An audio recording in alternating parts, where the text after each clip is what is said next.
Hello everyone, আমি সৌনক। আজকে আমার তৃতীয় জন্মদিন। তোমাদের সবাইকে ওয়েলকাম আমার তৃতীয় জন্মদিনের একটা ছোট্ট ব্লগে। সারাদিন এমনি সেমনি অনেক প্ল্যানিং করলেও শেষেমেশে কোনো প্ল্যানিং আর কার্যকারী হয়নি।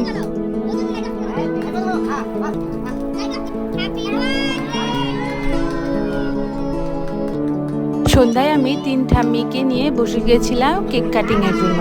আরে বাবা, আমার কেক আমি কেটে আমি আগে একটু খেয়েছে, তাই বলে ঠাম্মিরা এমন করে হাসাহাসি করবে। আমি খেলাম, দিদিভাইকে একটু খাইয়ে দিলাম।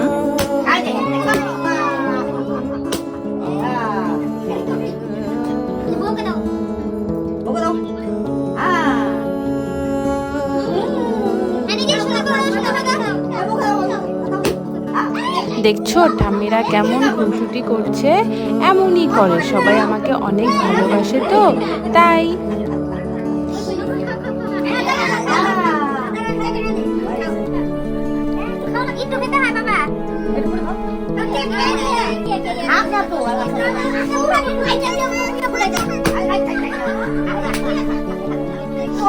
ঠাম্মিরা এদিক ওদিক সবাই খুনসুটি করছিল, আমার বেলুনগুলো সব ফাটিয়ে দিচ্ছিল। তাতে আমার কি, আমি তো কেক খাওয়াতে অনেক ব্যস্ত।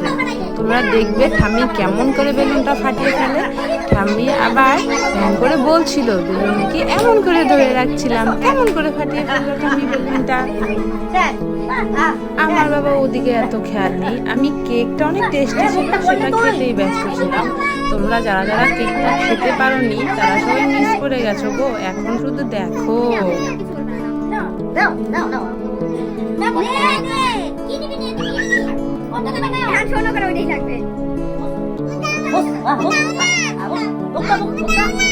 জন্মদিন বলে কথা, তাই একটু কেক ঠাম্মির গালে নামাতে হয়, তাই ঠাম্মিদের গালে অল্প অল্প করে ক্রিম লাগিয়ে দিচ্ছি, ঠাম্মিরা যেন বিউটিফুল হয়ে যায়। সুন্দর লাগছে না আমার ঠাম্মিদের? সবাই জানিও কিন্তু।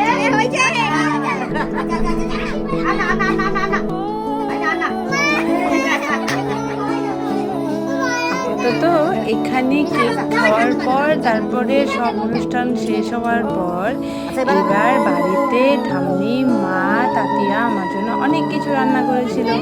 আগে তো ঠাম্মি ভালো করে ধান দুব্বা দিতে পারেনি, তাই ধান দুব্বা দিল, আমিও প্রণামটা সেরে নিলাম। তাই এত এত পদ দিয়ে মা আমার জন্য এত কিছু রেডি করেছে। এবার খাবার পালা। তার আগে ঠাম্মি, মা, তাতিয়া বাবার সঙ্গে কয়েকটা ফটো ক্লিক করে এবার আমি খাওয়াতে খুবই ব্যস্ত হয়ে গেছি। দেখো আমি চিকেন খাচ্ছি, যদি আমি বেশি খেতে পারিনি, তারপরও মা আমার জন্য এত এত আয়োজন করেছে। তোমাদের আমার ব্লগটা কেমন লাগলো জানাতে ভুলো না। Tata, by.